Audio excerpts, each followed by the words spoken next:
Hello everyone, welcome to Ibrar classes. आज हम matter in our surrounding वाला चैप्टर जो हम कर रहे थे उसका थर्ड पार्ट स्टार्ट करने वाले हैं। एंड उसमें जो हमारा फर्स्ट टॉपिक है वो है इवापोरेशन। इवापोरेशन तो हम बहुत ही छोटे क्लासेस से पढ़ते हुए आ रहे हैं कि जैसे कपड़े का सूख जाना। कपड़ा क्यों सूख जाता है हमारा जब हम उसे धूप में डालते हैं? क्योंकि वहाँ पे जो आपका वाटर रहता है जो आपके कपड़े में, वो क्या होता है, इवापोरेट हो जाता है। ठीक है। या फिर आप किसी बर्तन में अगर कहीं कुछ वाटर रखा हुआ है, कुछ देर उसको आप ऐसे ही खुला छोड़ दो तो उसका जो वाटर है वो वाटर वेपर बन जाता है। ये सारी चीज़ें इवापोरेशन में आती हैं। हमें इसी के बारे में पढ़ना है। यहाँ पे आपका वाटर है, वाटर पे सनरेज पड़ रही है तो क्या हो रहा है, ये वाटर वेपर बन रहा है। ठीक है। ये इवापोरेशन का जो है एग्जाम्पल है। इवापोरेशन इसे कहते हैं। इससे हम समझ सकते हैं कि सनरेज वाटर पे पड़ी तो यहाँ पे वाटर क्या हो गया, वाटर वेपर बन रहा है। ये इवापोरेशन का एग्जाम्पल था। अब इस लेक्चर को हम आगे बढ़ाते हैं और इसमें देखते हैं हमें क्या बताया गया है। इसमें हमें ये बताया गया है कि देखिए, पहले इस वाले पैराग्राफ को देख लेते हैं, यहाँ से लेके पूरा यहाँ तक। इसमें क्या बताया गया है? इसमें ये कह रहा है कि जैसे कि हमने अर्लियर पढ़ा हुआ है कि अगर हमें स्टेट ऑफ मैटर को चेंज करना है, if you want to change the state of matter, ये आपको अगर चेंज करना है तो हमने पढ़ा है कि अगर हम टेम्परेचर एंड प्रेशर, इन दोनों का अगर हम इन पे कुछ चेंजेस करें, टेम्परेचर एंड प्रेशर का, प्रेशर पे अगर कुछ चेंजेस करें हम इन दोनों पे, तो हमारा स्टेट ऑफ मैटर चेंज हो सकता है। तो कह रहा है कि ज़रूरी है क्या हम टेम्परेचर एंड प्रेशर इन्हीं का हेल्प लें? कोई और दूसरा वे नहीं है क्या जिससे हम स्टेट ऑफ मैटर को चेंज कर सकें? ठीक है। जैसे आप यहाँ पे एग्जांपल दे रखा है कि आपने देखा है कि लिक्विड से वेपर बन जाता है। ऐसा कोई एग्जांपल देखा है अपने डेली लाइफ में? तो हाँ, हमने देखा है। जैसे कपड़े का सूख जाना, उसमें क्या होता है, जो क्लोथ्स होते हैं वो हमारे जो है वेट होते हैं और वो ड्राई कैसे हो जाते हैं, क्योंकि वो उसमें लिक्विड से वेपर बन जाता है। या फिर आप जब कोई अनकवर्ड कोई वाटर छोड़ देते हैं तो वो स्लोली क्या हो जाता है, वाटर वेपर में चेंज हो जाता है। ठीक है। तो ये कह रहा है जो ऊपर दो एग्जाम्पल दिए हैं, कपड़े का सूख जाना एंड वाटर का वाटर वेपर बन जाना, तो कह रहा है what happens to water in the about two examples. ये जो ऊपर आपने दो एग्जाम्पल देखे हैं, इसमें जो वाटर था उस वाटर का क्या हुआ, कैसे वो वेपर बन गया। ओके। तो देखिए यहाँ क्या कह रहा है, कह रहा है कि हमें पता है कि हम नेक्स्ट पैराग्राफ में है, यहाँ पे कह रहा है कि हमें पता है कि जो मैटर के जो पार्टिकल्स होते हैं वो कभी भी रेस्ट में नहीं होते हैं, वो मूव ही किया करते हैं रैंडम डायरेक्शन में, हमेशा मोशन में होते हैं। ठीक है। तो कह रहा है एक पर्टिकुलर टेम्परेचर पे आपका जो मॉलिक्यूल्स का जो काइनेटिक एनर्जी होता है सबका अलग अलग होता है। आप अगर लिक्विड का एग्जांपल लो, लिक्विड है, मान लीजिए ये कंटेनर है एंड इसमें लिक्विड फिल है। तो इसमें क्या होता है कि लिक्विड में काइनेटिक एनर्जी होती है, मतलब ऐसा नहीं, जैसे सॉलिड में बहुत ही कम होती है, लेकिन सॉलिड से कंपैरिजन करें तो लिक्विड में तो काइनेटिक एनर्जी सॉलिड के कंपैरिजन में तो फास्ट ही होती है।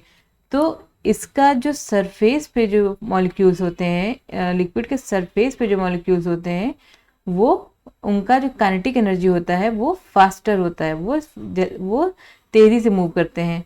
वो इसलिए क्योंकि एक तो हमें पता है कि लिक्विड में जो आपका मॉलिक्यूल होता है वो उसमें स्पेस होता है, ज़रूर से स्पेस होता है, मतलब ऐसा तो है नहीं टाइटली बाउंड होते हैं, लिक्विड में मॉलिक्यूल्स के बीच में स्पेस होता है। और जो सरफेस पे जो होते हैं वो उनमें जो पार्टिकल होते हैं उनका काइनेटिक एनर्जी हाइयर होता है। तो ये क्या करते हैं, जो और भी पार्टिकल्स हैं नीचे, उनसे अपना फोर्स ऑफ अट्रैक्शन ब्रेक कर लेते हैं। ठीक है। इनसे अपना बॉन्ड तोड़ लेते हैं और जैसे ही ये अपना बॉन्ड तोड़ते हैं नीचे वाले मॉलिक्यूल से, जो वाटर में और मॉलिक्यूल हैं, ये वेपर बन जाते हैं फौरन। ओके। जो इस देखिए, आप फिर से समझने की कोशिश कीजिए। मैं ये कह रही हूँ कि आपका ये कंटेनर है, इसमें जो सबसे ऊपर लेयर है लिक्विड की, नीचे भी है, नीचे भी लिक्विड है, यहाँ भी पार्टिकल हैं। इस जो सबसे ऊपर आपका लेयर है यहाँ भी पार्टिकल्स है, लेकिन जो सबसे ऊपर वाला लेयर है ये क्या करता है, इसकी जो काइनेटिक एनर्जी होती है ये बहुत फास्ट होती है। जो ऊपर जो लेयर है लिक्विड का, उसमें जो मॉलिक्यूल्स हैं उसका काइनेटिक एनर्जी हाई होता है।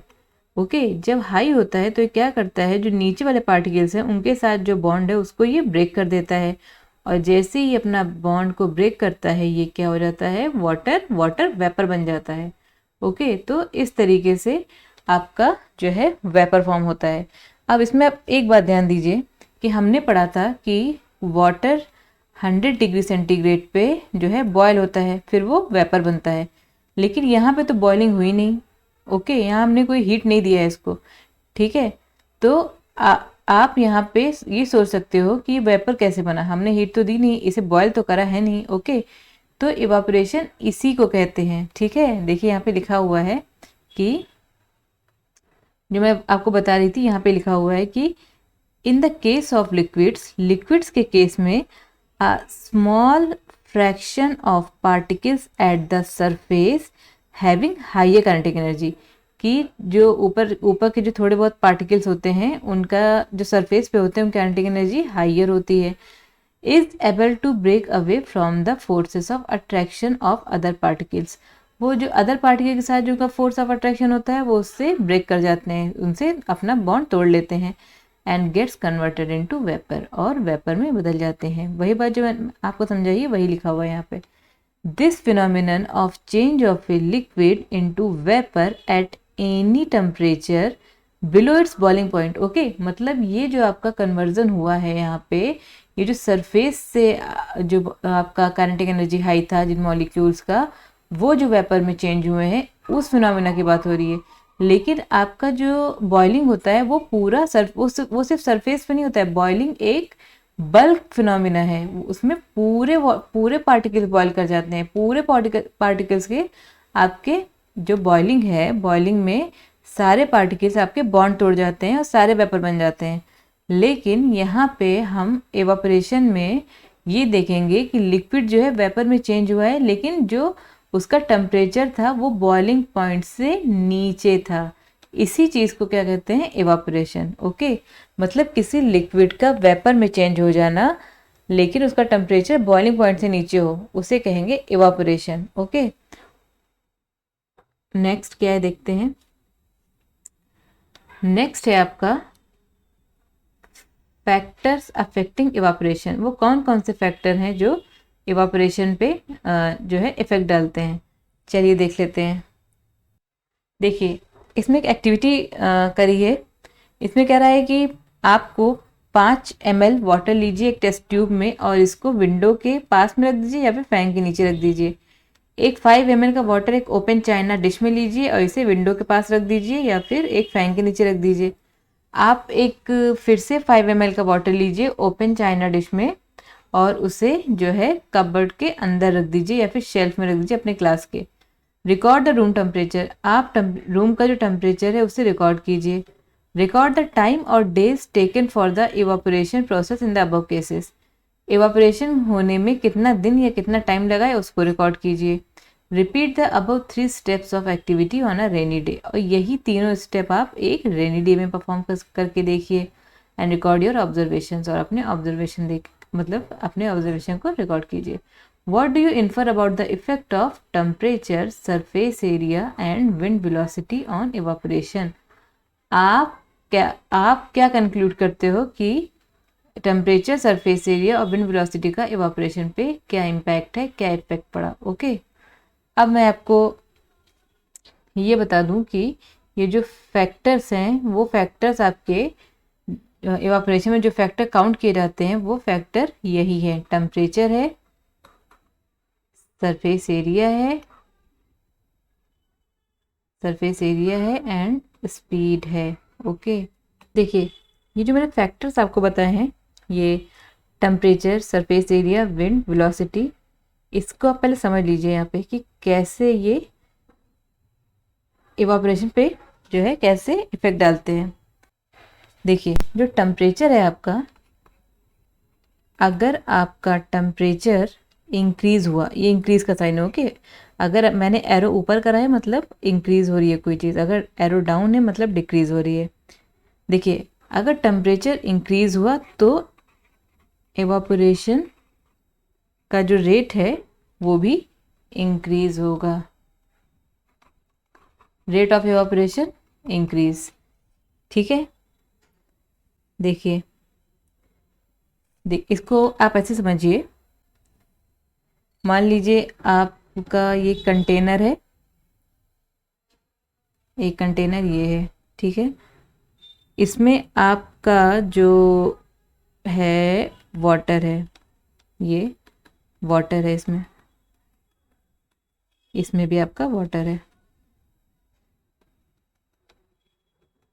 ठीक, अब आप क्या करो कि इसको हमने, इस वाटर मॉलिक्यूल्स हैं इसमें, मतलब वाटर है, वाटर के अंदर वाटर के मॉलिक्यूल्स है, जाहिर सी बात है, इसको हमने हीट करा टेम्परेचर T1 पे, ठीक है, और हमने इसको दिया टेम्परेचर T2, ठीक है, इसको हमने दिया है हाई टेम्परेचर, और इसको हमने दिया है लो टेम्परेचर। ओके, तो आप खुद ये जो आपके सरफेस पे ये जो मॉलिक्यूल्स हैं, यहाँ भी मॉलिक्यूल्स हैं सरफेस पे, तो आपका हाई टेम्परेचर जब दिया तो ये सारे बॉन्ड ब्रेक हुए और ये क्या हुआ, वेपर बनने लगा।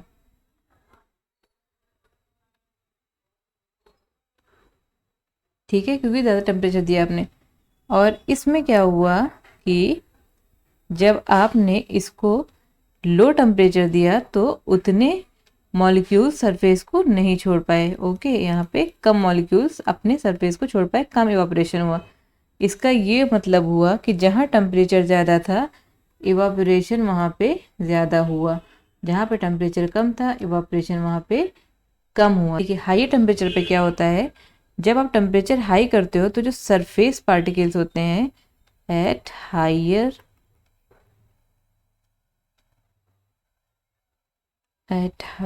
Temperature surface particles gain more energy.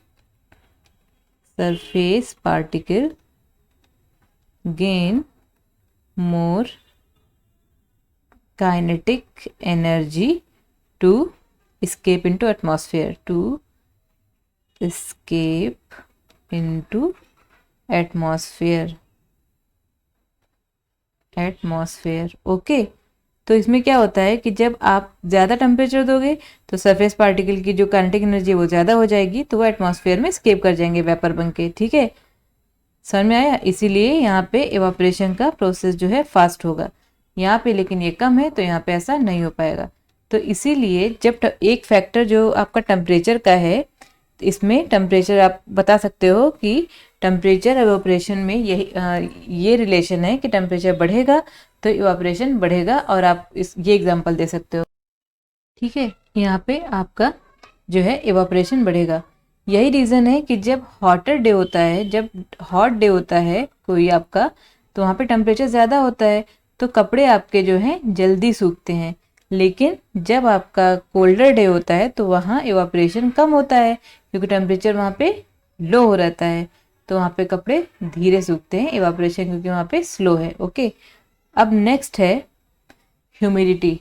Okay, देखिए इसमें क्या होता है कि हमें पता है अगर ह्यूमिडिटी हाई है तो आपका इवापोरेशन का जो रेट है वो लो हो जाता है। ठीक है, हमने सुना होगा आज वेदर थोड़ा ह्यूमिड है, एयर में ह्यूमिडिटी है, तो अगर ह्यूमिडिटी आपकी मान लीजिए हाई है, ठीक है, इसका ये मतलब है कि जो वाटर वेपर है एयर में वो ज़्यादा है।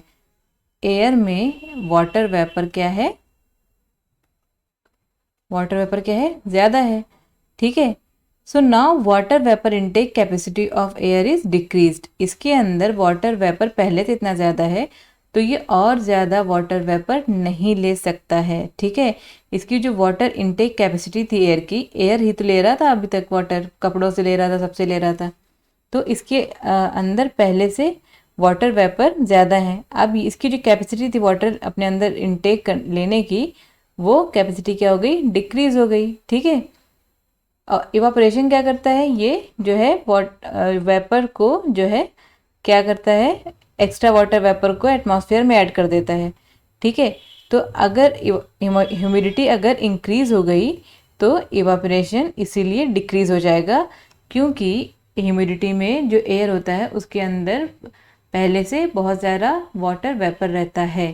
ठीक ठीक है, ये एक्स्ट्रा वाटर वेपर नहीं ले सकता है। ठीक है, इसीलिए जब हमारा ह्यूमिडिटी हाई है तो इवापोरेशन लो हो जाएगा, क्योंकि इवापोरेशन एक ऐसा प्रोसेस है जिसके थ्रू वाटर वेपर को हम ऐड कराते हैं एटमॉस्फेयर में। वाटर वेपर जो है एटमॉस्फेयर में जाता है। ओके, देखिए आपका नेक्स्ट है फैक्टर, वो है सरफेस एरिया। हमें पता है कि जो इवापोरेशन है वो एक सरफेस फिनोमिना है। सरफेस फिनोमिना मतलब,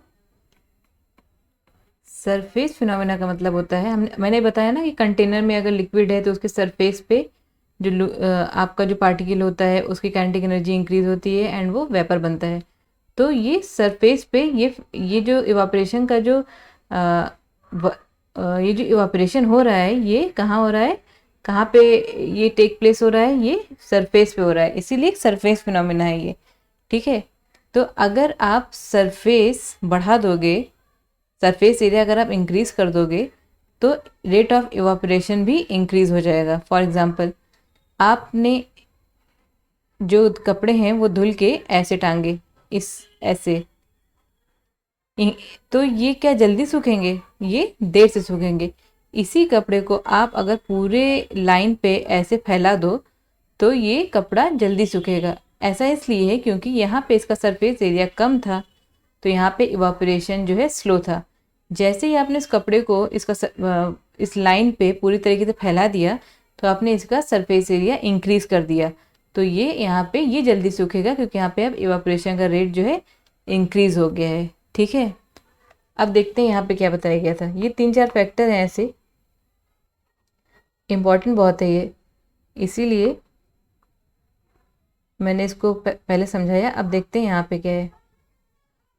देखिए यहाँ भी वही बताया गया है कि आप जो हमने एक्टिविटी की है उसमें से आप ध्यान दोगे तो आपको पता चलेगा कि rate of evaporation increases with increase in surface area, वही वाले कपड़े वाली बात जो मैंने आपको बताई। फिर आपका इवापोरेशन बढ़ेगा विथ इंक्रीज इन टेम्परेचर, ये भी मैंने आपको समझा दिया है। फिर है अ डिक्रीज इन ह्यूमिडिटी, अगर ह्यूमिडिटी घट गई तो इवापोरेशन बढ़ जाएगा, अगर ह्यूमिडिटी बढ़ गई तो इवापोरेशन घट जाएगा। वही मैंने आपको ये तीनों बता दिए हैं। और क्या है, an increase in wind speed, अगर विंड स्पीड ज़्यादा है तो आपका इवापोरेशन भी ज़्यादा होगा। ये आपको पता ही होगा कि अगर बहुत हवा चल रही है, आप अगर तो कोई कपड़े आपने सुखाने के लिए डाल रखे हैं तो वो जल्दी सूख जाते हैं। ठीक है, तो अगर विंड स्पीड बढ़ेगा तो जो वाटर पार्टिकल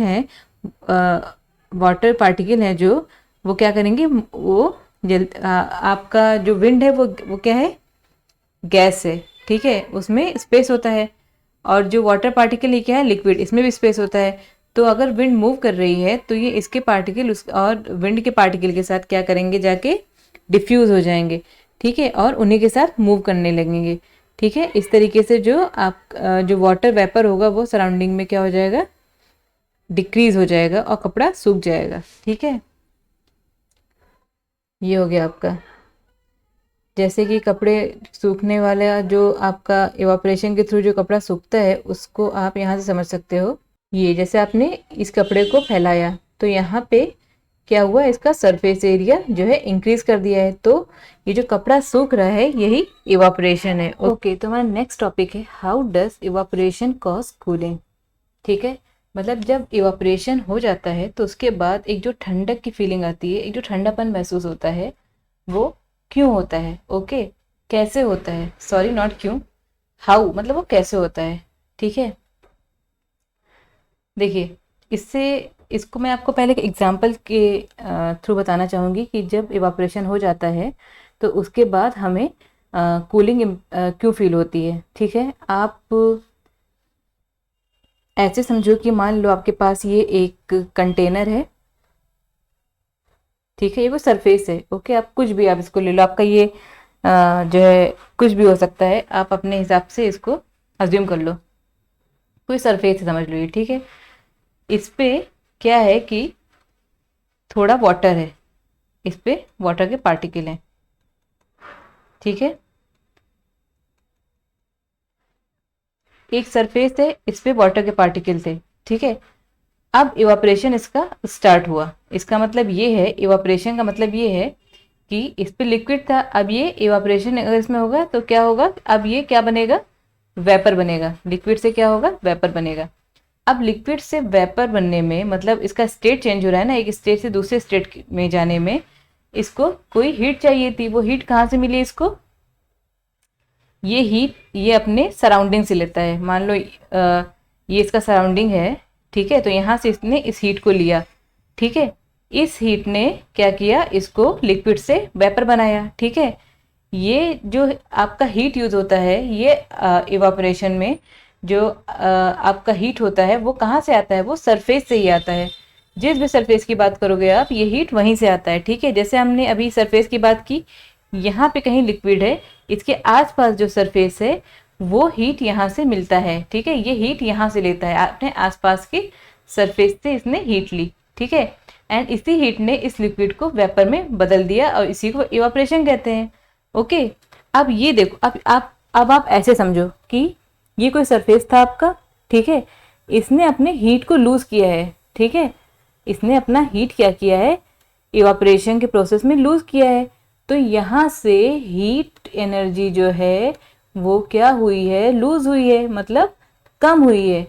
अब किसी भी सरफेस से अगर हीट लॉस हो रहा है, हीट जा रहा है, टेम्परेचर उसका कम हो रहा है, तो जाहिर सी बात है वो सरफेस ठंडा ही होगा, ठीक है।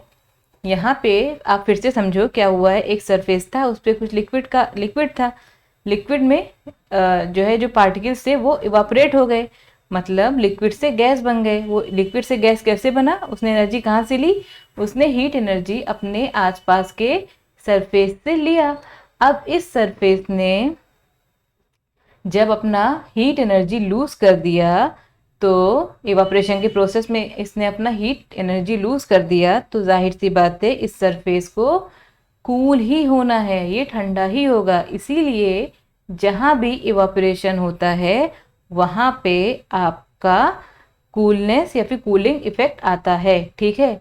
आप एग्जांपल लो, जैसे कि आप अपने मान लीजिए आपका स्किन है, ठीक है, ये आपका हैंड है मान लो, ठीक है। यहाँ पे आपने कोई, यहाँ पे वाटर गिर गया, आपने इसको ऐसा रब करा, ठीक है।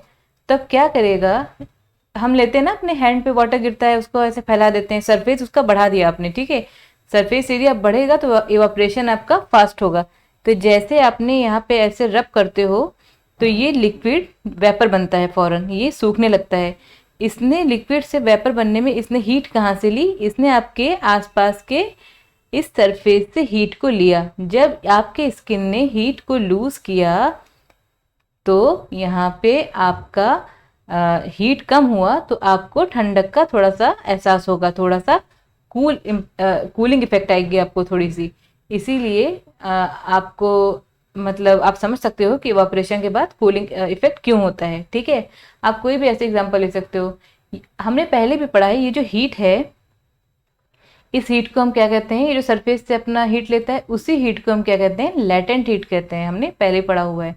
अब मेरे ख्याल से आपको इतना समझ में आ गया होगा। अब हम आगे बढ़ते हैं। इसमें क्या लिखा है, कह रहा है कि कोई भी आपका ओपन वेजल है जिसमें लिक्विड जो है इवापोरेट होता रहता है, ठीक है। किसी भी ओपन वेजल में लिक्विड जो है इवापोरेट होता रहता है, ठीक है। तो ये इवापोरेशन का जो प्रोसेस है, जो मैंने आपको अभी बताया है कि जो पार्टिकल होते हैं लिक्विड के, वो अपनी एनर्जी सराउंडिंग से लेते हैं, ठीक है।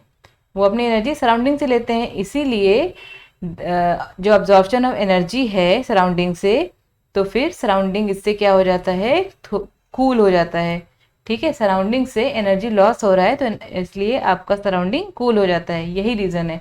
आप इसको ऐसे मोटे मोटे शब्दों में ऐसे याद रखो कि आपका जो हीट लॉस होता है आपके सरफेस से ही होता है। तो सरफेस ने अपना हीट लॉस किया, इसीलिए वो ठंडा हो गया, ठीक है। इसको ज़्यादा बहुत रटने की ज़रूरत नहीं है, इसको समझने की चीज़ है। अब आप देखो नेक्स्ट पेज। अब कह रहा है कि यहाँ पे देखिए, हम यहाँ पे हैं, कह रहा है what happens when you pour some acetone nail polish remover on your palm. कह रहा है कि आप क्या होता है जब आप थोड़ा सा एसीटोन अपने पाम पे स्प्रेड करते हो, ठीक है। फिर यहाँ पे वही एक्सप्लेन करने की कोशिश किया है इसने कि ये आपका पाम है, मान लीजिए ये आपकी हथेली है, sorry for my poor drawing, ठीक है। एंड यहाँ पे आपने उस एसीटोन को क्या करा है, रब करा, ठीक है।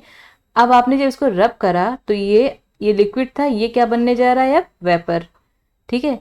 इसने अपनी एनर्जी कहाँ से ली है, आपके आसपास के सरफेस से ही ली है।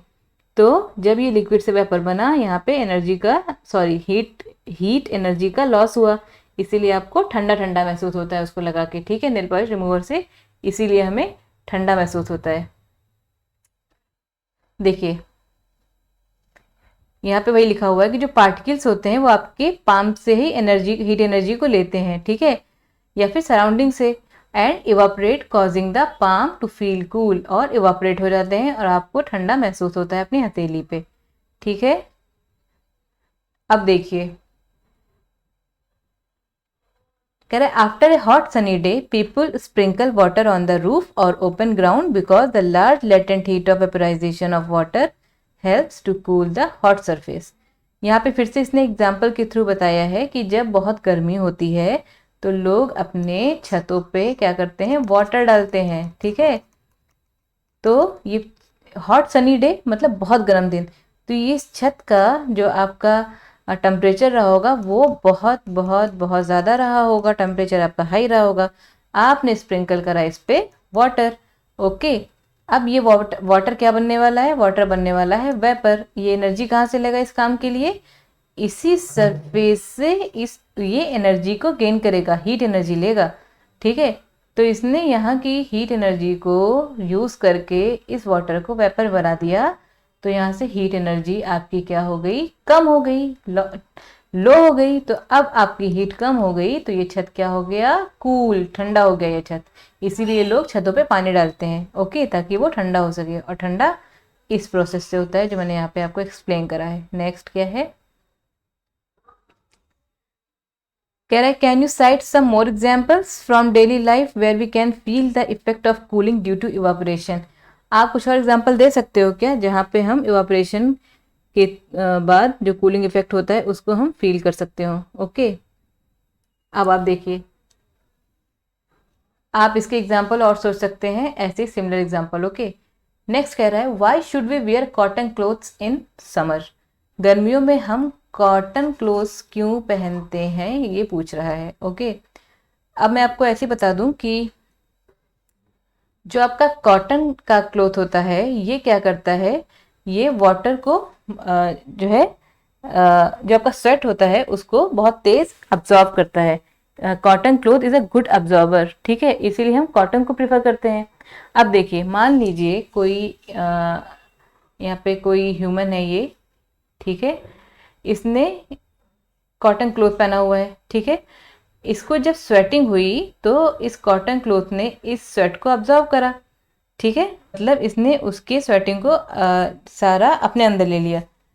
अब क्लोथ का सरफेस एरिया क्योंकि बड़ा है तो यह भीग गया, ये मतलब लिक्विड के फॉर्म में आ गया। लिक्विड हो जाता है ना, जब पसीना हमारा सूख जाता है कपड़े में तो कपड़ा गीला हो जाता है ना, तो अब ये क्या करेगा कि ये लिक्विड फॉर्म से अब इसका इवापोरेशन होगा, ये वेपर बनेगा, ओके। ये प्रोसेस करने के लिए ये हीट कहाँ से लेगा, हमारे बॉडी से हीट लेगा ये इवापोरेट करने के लिए, ठीक है। तो इस प्रोसेस में बॉडी की हीट काम आएगी, जब बॉडी की हीट यहाँ से हीट लूज होगा, बॉडी से हीट यहाँ से बॉडी का कम होगा तो बॉडी को क्या मिलेगा, ठंडक, और यहाँ से ये इवापोरेट हो जाएगा, ओके। यहाँ पे कॉटन क्लोथ का ये यहाँ पे रोल है कि ये बहुत अच्छा अब्जॉर्बर है, इसीलिए कॉटन क्लोथ को हम यूज़ करते हैं ताकि ये हमारा इवापोरेशन में हेल्प करे। जब ये इवापोरेट करेगा तो हीट हमारे बॉडी से लेगा और हमें ठंडा महसूस होगा। इसके अपोजिट आप कोई दूसरा अगर आप क्लोथ लोगे तो वो अच्छा अब्जॉर्बर नहीं होगा, तो हमें क्या होगा, दिक्कत होती है फिर गर्मियों में, क्योंकि वो हमें आपका इवापोरेट नहीं होता है जल्दी, ठीक है। तो बॉडी की जो हीट है वो लूज नहीं होती है, तो क्या होता है, हमें अनकंफर्टेबल फील होता है, हमें ठंडा फील नहीं होता है, ओके। वही यहाँ पे जो है एक्सप्लेन किया गया, देख लेते हैं क्या लिखा है। कह रहा है समर में क्या होता है, हम जो है कॉटन क्लोथ प्रेफर करते हैं, ठीक है। हम जानते हैं कि जब इवापोरेशन होता है तो the particle at the surface of the liquid gain energy from the surrounding और body surface and change into vapour. वही जो मैंने आपको बताया था वही कह रहा है कि इवापरेशन में क्या होता है कि जो लिक्विड के पार्टिकल होते हैं वो अपने सराउंडिंग से एनर्जी को लेते हैं, ठीक है। जैसे बॉडी है, ठीक है, क्लॉथ का सराउंडिंग क्या है, बॉडी है, तो बॉडी के सरफेस से लेगा आपका एनर्जी और वेपर में चेंज हो जाएगा। The heat energy equal to the latent heat of vaporisation is absorb from the body leaving the body cool. कह रहा है कि जो आपका हीट एनर्जी है जिसको जो हमने यूज़ किया है लिक्विड को वेपर बनाने में, वो क्या करेगा, वो बॉडी को छोड़ेगा, उतना हीट जो है छोड़ देगा बॉडी को, और बॉडी क्या हो जाएगी, बॉडी ठंडी हो जाएगी, body becomes cool. Okay, cotton being a good absorber of water helps in absorbing the sweat and exposing it to the atmosphere for easy evaporation. Cotton का रोल क्या है, कॉटन एक गुड अब्जॉर्बर है, पसीना इसमें जल्दी अब्जॉर्ब होता है, ठीक है। तो ये क्या करता है, स्वेट को अब्जॉर्ब करता है और इसे एटमॉस्फेयर में एक्सपोज करता है और इजी इवापोरेशन हो जाता है। इजी इवापोरेशन कराने का ये एक अच्छा सोर्स है कॉटन क्लोथ। नेक्स्ट, मुझे लग रहा है आपको समझ में आ गया होगा। इन केस आप नहीं समझ पाए हो तो आप पूछ सकते हो कमेंट में। अब आप देखो, why do we see water droplets on the outer surface of a glass containing ice cold water. कह रहा है कि हम कोई भी ठंडी आपका कोई भी ठंडा सरफेस है, जैसे कि वाटर है, एक बॉटल है उसमें ठंडा पानी भरा हुआ है, तो उसके किनारे किनारे आपको देखा होगा आपने कि वाटर ड्रॉपलेट्स आ जाते हैं कुछ इस तरीके से। देखिए जैसे आप ये देख रहे हो, ये वाटर बॉटल है एंड इस पे ड्रॉपलेट्स हैं, ठीक है। तो यही कह रहा है कि जो ठंडी बॉटल होती है उस पर वाटर ड्रॉपलेट्स आ जाते हैं। कैसे, देख, why do we see water droplets on the outer surface of a glass containing ice cold water, ठीक है। इसका रीज़न मैं आपको एक्सप्लेन कर देती हूँ, फिर हम देखते हैं इसमें क्या लिखा है। इसका बहुत ही सिंपल रीज़न है, आप यहाँ पे इसको देख सकते हो। जैसे आप मान लो ये आपका ग्लास है, ठीक है, ये आपका ग्लास है एंड इसमें आपने ठंडा पानी भरा हुआ है, ठीक है, एंड इस पे जो है आपका वाटर ड्रॉपलेट्स है, ये सब वाटर ड्रॉपलेट्स हैं। जो एयर है हमारी, तो क्या होता, ये आपका रखा हुआ है, ठीक है। जो एयर है हमारी, जो हवा चल रही है आसपास, जो हवा मौजूद है, उसमें क्या होता है, उसमें भी जो है वाटर वेपर होता है, ओके, उसमें भी वाटर वेपर होता है। ये तुम्हें पता है कि एयर में वाटर वेपर कैसे आता है, जो लिक्विड है उसका जो सरफेस पे जो मॉलिक्यूल्स हैं वो स्केप कर जाते हैं एटमॉस्फेयर में, वो एयर के साथ मिक्स हो जाते हैं। वो लिक्विड पार्टिकल्स क्या होते हैं, उनकी काइनेटिक एनर्जी बहुत हाई होते हैं, तो वो बॉन्ड तोड़ लेते हैं बाकी की पार्टिकल से एंड वो एटमॉस्फेयर में जाके एयर से मिक्स हो जाते हैं, ये तुम्हें पता है। तो जो एयर है उसमें भी वेपर होता है, ठीक है। एयर जब ग्लास के कांटेक्ट में आती है, ये वेपर जब ग्लास के कांटेक्ट में आती है तो इस एयर का जो लैटेंट हीट है वो लूज कर देती है। एयर अपना लैटेंट हीट क्या करती है, लूज कर देती है और कंडेंस हो जाती है, मतलब ठंडी हो जाती है, और यही एयर जो है ये ड्रॉपलेट्स बन जाती है यहाँ पे, ठीक है। होता ये है कि जो एयर है वो देखिए ग्लास में क्या है, लिक्विड, ओके, एंड एयर क्या है आपका गैस, वेपर। तो हमें ये पता है कि लिक्विड एंड वेपर का जो है डिफ्यूज़न हो सकता है, ठीक है। तो ऐसा समझ लीजिए आप कि ये दोनों आपस में कोई रिएक्शन करने जा रहे हैं, आप ऐसा समझिए, ठीक है। तो एयर जब टकरा रही है ग्लास से, ठीक है, तो क्या हो रहा है कि एयर की काइनेटिक एनर्जी भी फास्ट है, तो एयर आई ग्लास के पास एंड ग्लास में जो एयर में जो आपका वाटर वेपर था उसके पास भी हर किसी के पास कुछ ना कुछ लेटेंट हीट होती है, हर सरफेस पे कुछ ना कुछ लेटेंट हीट होती है, ठीक है। बहुत ही ठंडा सरफेस है तो उसमें कोई गर्मी का चांस नहीं है, लेकिन कोई भी चीज़ जो ठंडी नहीं है उसमें लेटेंट हीट ज़रूर होगी। तो एयर में लेटेंट हीट है, ठीक है। तो जब वो ठंडे ग्लास से आके टकराई यहाँ पे, तो इसने अपना लेटेंट हीट को क्या करा, लूज कर दिया, ओके। तो ये एयर क्या हो गई, एक हिसाब से ठंडी हो गई, ये ड्रॉपलेट में कन्वर्ट हो गई। जो इसके अंदर वाटर ड्रॉपलेट था वो अब यहाँ पे आ गया है, आप ऐसा समझो। ये जो एयर टकराती है इस पर, ये एयर ही ये बूंद बन जाती है। ओके ठीक है, तो आपको तो पता ही चल गया है कि वाटर एयर में वाटर वेपर था, उसी की रिएक्शन से ये ड्रॉपलेट्स दिखाई देते हैं। ठीक है, अब यहाँ देखते हैं। कह रहा है let us take some ice cold water in a tumbler. एक ग्लास में चिल ठंडा वाटर लेते हैं। Soon we will see water droplets on the outer surface of the tumbler. आप ग्लास के आउटर सरफेस पे क्या देखोगे? वाटर ड्रॉपलेट्स देखोगे। ठीक है, ऐसा वो आपने ध्यान दिया होगा, अगर मौसम थोड़ा सही है तो जल्दी से वाटर ड्रॉपलेट्स नहीं आते हैं। मौसम अगर बहुत गर्म है तो ड्रॉपलेट्स जल्दी आ जाते हैं। इसका यही रीज़न है कि हवा, गर्मी में हवा क्या होगा, और भी ज़्यादा ड्राई होगा। ठीक है, काइनेटिक एनर्जी उसकी और फास्ट होगी ड्रायर एयर की, और वो जल्दी रिएक्शन करेगा। The water vapour present in air में जो वाटर वेपर प्रेजेंट होता है, on coming in contact with the cold glass of water, वो जो कोल्ड ग्लास के वाटर के कॉन्टैक्ट में आता है तो अपनी एनर्जी को लूज कर देता है, मतलब लेटेंट हीट को लूज कर देता है, and gets converted into liquid state. और ये क्या होता है? लिक्विड स्टेट में चेंज हो जाता है, which we see as water droplets, जो हमें वाटर ड्रॉपलेट्स की तरह दिखता है। ओके तो नेक्स्ट है हमारा, मतलब कुछ क्वेश्चन दिए हुए हैं यहाँ पे। फर्स्ट क्वेश्चन है, why does a desert cooler cool better on a hot dry day. मतलब ये कह रहा है कि जब बहुत ही कोई हॉट डे होता है, हॉट एंड ड्राई डे होता है, बहुत गर्मी होती है जिस दिन, उस दिन जो डेजर्ट कूलर है वो बेटर कूल क्यों करता है। देखिए इसका आंसर जो हमने चैप्टर में पढ़ा है, सारा आंसर वहीं से निकलता है। ठीक है, इसका रीज़न जो है वो है बेटर इवापोरेशन। ओके, मैं आपको थोड़ा एक्सप्लेन कर देती हूँ इसे। ठीक है, हमें ये पता है कि इवापोरेशन में क्या होता है, लिक्विड जो है अब्जॉर्ब होता है इन्वायरमेंट के थ्रू, लिक्विड जो है वेपर में कन्वर्ट हो जाता है। ठीक है, और हमने पहले ही पढ़ा है कि जब इवापोरेशन होता है तो क्या होता है, कूलिंग होता है उसकी वजह से। ठीक है, और इसकी वजह से सराउंडिंग क्या हो जाता है, कूल हो जाता है। तो कूलर में भी यही आपका प्रोसेस होता है। ये आपका कूलर है मान लीजिए, सॉरी यहाँ पे नहीं, यहाँ पे थोड़ा वाइट एरिया लेते हैं। यहाँ पे आपका कूलर है, तो इसमें क्या होता है, इसमें वाटर फिल होता है।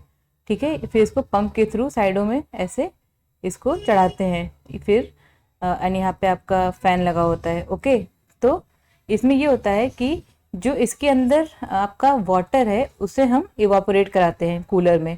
ठीक है, जो कूलर है, डेजर्ट कूलर है, उसके अंदर जो वाटर होता है उसे हम इवापोरेट कराते हैं। इस प्रोसेस में जो एनर्जी है सराउंडिंग में उसको अब्जॉर्ब करता है ये। ठीक है, इसीलिए सराउंडिंग कूल हो जाता है। मैंने आपको बताया था ना कि जब इवापोरेशन का प्रोसेस होता है, मतलब जब लिक्विड से वेपर होता है, बनता है, इस स्टेट चेंज में एनर्जी यूज़ होती है। वो एनर्जी कहाँ से ली जाती है, वो एनर्जी सराउंडिंग से ली जाती है। तो जब इस कूलर में इस लिक्विड से वेपर बनता है तो ये एनर्जी इसके सराउंडिंग से लेता है, और सराउंडिंग से एनर्जी लेगा तो सराउंडिंग का टेम्परेचर क्या हो जाएगा, डिक्रीज हो जाएगा। इसीलिए ये क्या करेगा, कूलर कूल करेगा। ठीक है, ओके। देखिए इसमें क्या होता है कि आपको ये भी पता है कि इवापोरेशन जो है हमारा, इवापोरेशन का जो प्रोसेस होता है ये ह्यूमिडिटी पे डिपेंड करता है। ओके, ह्यूमिडिटी अगर लो है तो इवापोरेशन आपका क्या हो जाएगा, हाई हो जाएगा। ये हमें पता है। ठीक है, हमने इसको पढ़ा हुआ है कि इसमें क्या रिलेशन होता है। तो हॉट ड्राई डे में क्या होता है, जो ह्यूमिडिटी है आपकी, या फिर जो एयर में जो आपका वेपर है वो क्या होता है, कम होता है। ठीक है, तो इस वजह से जो वाटर आपका कूलर के अंदर है वो ज़्यादा इवापोरेट होता है। ठीक है, इसके लिए मतलब इवापोरेशन इसका क्या होता है, फास्ट होता है। ड्राई डे में ह्यूमिडिटी कम होती है तो इवापोरेशन ज़्यादा होगा। तो यहाँ पे जो है इवापोरेशन ज़्यादा होता है हॉट ड्राई डे में। ज़्यादा इवापोरेशन होगा तो ज़्यादा हीट लॉस होगा। ओके, ज़्यादा एनर्जी लगेगी, तो इसीलिए कूलिंग भी ज़्यादा होती है हॉट ड्राई डे में। ठीक है, that's why a desert cooler cools better on a hot dry day. Okay, next क्या है, how does the water kept in an earthen pot or matka become cool during summer. कह रहा है कि जो आपका अर्थन पॉट होता है, मतलब ये जो मटका होता है, जो घड़ा होता है, इसमें जो पानी भरते हैं, ठीक है, इसमें पानी होता है ना, ये समर में ठंडा क्यों हो जाता है, इसके अंदर जो वाटर होता है। ठीक है, देखिए इसमें क्या होता है कि अगर इसको हम ध्यान से देखेंगे तो हमें पता चलेगा कि ये जो मिट्टी के जो घड़े होते हैं इनमें स्मॉल पोर्स होते हैं। ठीक है, इनके सरफेस पे स्मॉल पोर्स होते हैं। ठीक है, जो वाटर होता है ये इन्हीं पोर्स से क्या होता है, सीप्स आउट होता है, मतलब इसी से रिसता रहता है धीरे धीरे। ठीक है, स्मॉल पोर्स में जो मतलब पॉट में जो स्मॉल पोर्स होते हैं उसमें ये क्या करता रहता है, रिसता रहता है। ठीक है, और इसके सरफेस से ही ये जब बूंद बूंद करके बाहर आ जाता है घड़े के, ये जो वाटर होता है अंदर घड़े के सरफेस पे बूंद बूंद करके रिस इसके बाहर आ जाता है, और इसके सरफेस से ही यहाँ से क्या हो जाता है, इवापोरेट हो जाता है। ओके, तो इवापोरेशन के लिए हमें क्या चाहिए, हीट चाहिए। वो हीट कहाँ से लेता है, जो आपका पॉट है उसके अंदर जो गर्मी है उससे लेता है ये वो हीट। ठीक है, तो हीट आपकी कहाँ से आ रही है, लॉस कहाँ से हो रही है, जो घड़े के अंदर जो इन्वायरमेंट है उससे। ठीक है, तो यहाँ घड़े के अंदर आपका हीट लॉस हो रहा है, तो जाहिर सी बात है घड़े के अंदर जो भी चीज़ें वो क्या हो जाएगी, ठंडी हो जाएगी। इसीलिए क्या होता है, जो वाटर स्टोर होता है पॉट के अंदर वो क्या हो जाता है, कूल हो जाता है। ओके, ये रीज़न है इसका। नेक्स्ट है आपका, why does our palm feel cold when we put some acetone or petrol or perfume on it. ये तो रीज़न हमने पढ़ा भी है।